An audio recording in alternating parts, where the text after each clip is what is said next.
We got another Israel story for you guys. This one, if you guys missed this one, you're gonna love it because it is so like Saturday Night Live sketch, like I would say, and I'm only saying, like, I can't imagine that the guy knew he was doing this on camera. This is Eric Adams, and we know that when you finish your mayoral run, right? So in New York, he's finishing his run, Mandami's taking over. And what you do is you go visit your friends and your pals, right, in Israel. That's what you do. You go there before you start, you go there during, and you go there after. It's kind of a thing. So that's you not. got to report to your bosses, man. Like, Yeah. you got Yeah. the first level bosses, then the big Yes. bosses, but you got to report to your immediate bosses. You got to report once your job is done. And so this scene was captured on camera. It's not like a secret filming. He knew the cameras were out. He didn't care. And it's so bizarre that that's the time we're living in. If you haven't seen it yet, guys, this is it. This is Eric Adams telling his overlords in Israel who he worked for this entire time. And while he's being filmed, and he doesn't seem to care that he's being filmed. Male T here in Israel. And as I finish, I wanted to come back here to Israel and let you know that I serve you as the mayor, but I want to continue to have the title that's more important to me than anything. I'm your brother. Thank you. Thank you. Thank you, sir. I thought he was supposed to serve the residents of New York. I guess I got that part confused again. I mean, I don't know. Like, he was a mayor of New York, or I don't know, Tel Aviv or New York. I don't know. Well, apparently it was Tel Aviv this whole time, but it's worse than that because if for whatever reason, like, we had some weird law where because New York has so many Jewish population, that they had some sort of tweak where you were allowed to vote. If you were, like, let's say there was a dual citizenship thing and you were allowed to vote for mayor in Tel Aviv. Let's just pretend, because that's not true. But let's say, then this would make a little more sense that you go say, I serve you. But when you're saying I serve people right to their face that didn't vote for you, that means you're not serving them as voters, you're serving them as your handlers. And he's saying it out loud. And that's why we're saying he's admitting that he's a slave to this country that didn't vote for him. They ordered him to do whatever he had to do to get in, finished his term, and now he has to, like you said, Jay, he has to go back and check in with his handlers, his masters. Yeah. If he was like a director in an international nonprofit that had a large chapter in Israel, maybe that would have made sense. But his actual job is mayor of New York City. There are Jewish people in New York City, but guess what? There's also a lot of Jamaicans in New York City. Did you know that, Matt? I don't see him flying to Kingston and telling the rich people in Kingston, oh yeah, I did my job and I served you guys during my, last couple terms over here. So, I mean, I don't know. It's just funny. It's not about anti-Semitism. It's just about recognizing reality at this point. And, I really hope one day, well, we're already at that day where the anti-Semitism thing isn't landing anymore, but it's disgusting that they continue trying to hide behind it, because the more they do that, the more they put Jewish people all over the world in danger. The more they tie Israel to Judaism, the more danger Jews are actually in. So the biggest cause of anti-Semitism in the world is Israel. Yeah. So he put this up, and I want to ask you this, Jay, because he's saying, okay, God, as I stand at the Western Wall, I join all those of faith who stood here before me. I'm a little confused on Western Wall. Can you help me with that? Didn't it used to be called the Wailing Wall? What is Western Wall? Is it been that? Is that what it's been called? I have no idea. I wish I could tell you. Has it been recoined as Western Wall? I don't know. Maybe the nickname of it is Wailing Wall because they all go there and act a fool and cry. When they touch it. But like, maybe the real name of it is Western Wall. I couldn't tell you the reason behind it. It's like one of the weirdest, cult things you could imagine, actually. But all of our politicians do it, and funnily enough, even what's his name, it's not just our politicians, like Javier Milei, like the current president of Argentina.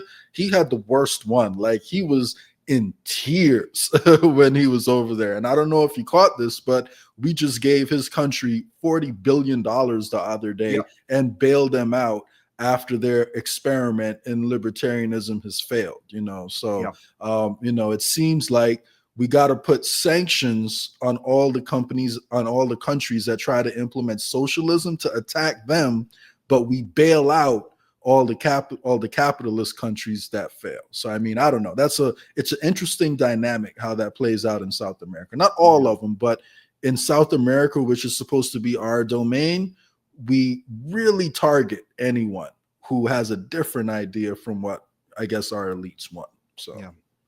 Well, for those of you out there who still think China is the problem, this just in, I don't you hate how China controls all of our politicians?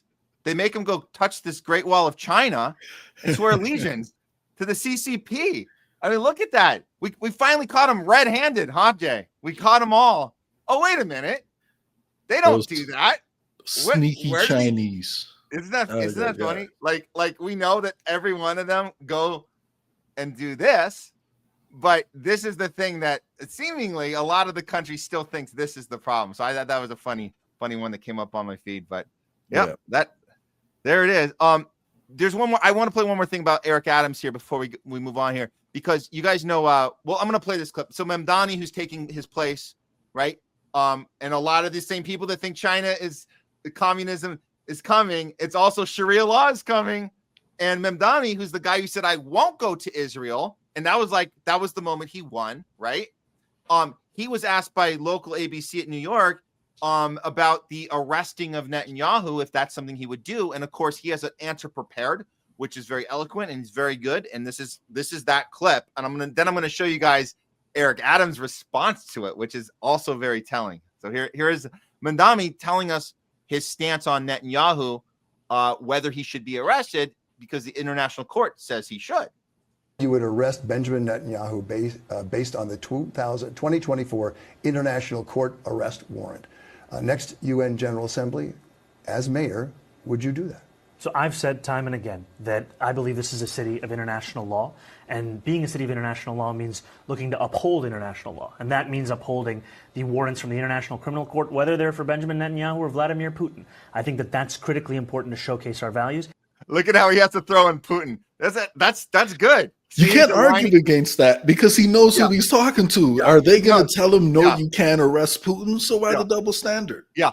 So he knows who he's talking to. And they're like, oh, that checks out. Yeah. Oh, yeah. He's one of the good guys, I guess. Yep. I guess I had him wrong. Yeah. And unlike Donald Trump, I'm someone who looks to exist within the confines of the laws that we have. So I will look to exhaust every legal possibility, not to create my own laws to do so. On the other hand, this is also a world event. Does that not count a little bit? Well, I think we are a global city, but I also think what New Yorkers are looking for is consistency in the way in which we talk about our values and follow through on them. And that's why I think these warrants from the International Criminal Court, they are worth fully exploring every legal possibility to actually follow through on.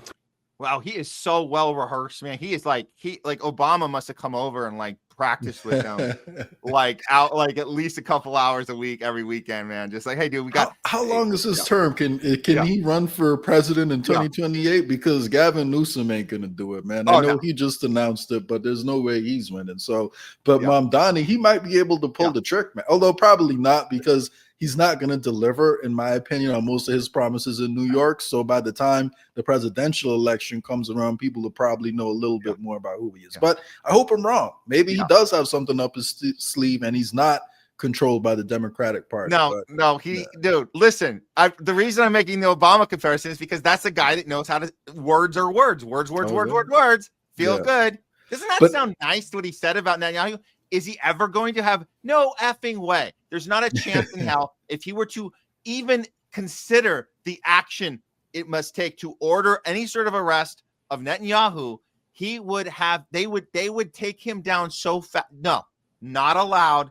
You can talk about it just like AOC can talk about taxing the rich and blah, blah, blah, blah, blah. It feels good. oh, look at that defiant character in the Democratic Party, sticking it to Mama Bear, sticking it right. No, it's just words.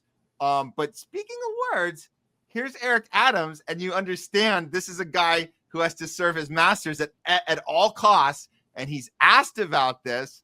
And this is the guy taking his place. It must be really hard for him to answer this question, but check this out. New York that is going to carry out that directive from the mayor. And he knows that. And so the mere fact that he continues to state that, it tells us that he's more concerned about volatile rhetoric that feeds to his party, the DSA, Democratic Socialists of America. This is what they want to hear, and this is what they believe. And their anti-Israel energy. Anti-Israel, of course, it's anti-Israel to want to be, to acknowledge the International Criminal Court as an arrest warrant on the dude. That's anti-Israel. Okay, is misguided. Israel has been a real partner in the stability of public safety to neutralize Iran, neutralize Hezbollah, neutralize ISIS, neutralize Hamas. These are the same. Is he using the word neutralize? Like I hear him say neutralize. I feel like vaporize, like bomb here, bomb there, bomb everywhere. They've been really good about just murdering people on all sides, right? I mean, he's leaving out the part about us and Israel funding all of those organizations that he just spoke about. But, I guess I don't know. I mean, you know how it goes, man. We create the problems that we have the answer to. That's like our model that we continuously use. So, yeah, can't say I'm surprised. Yep.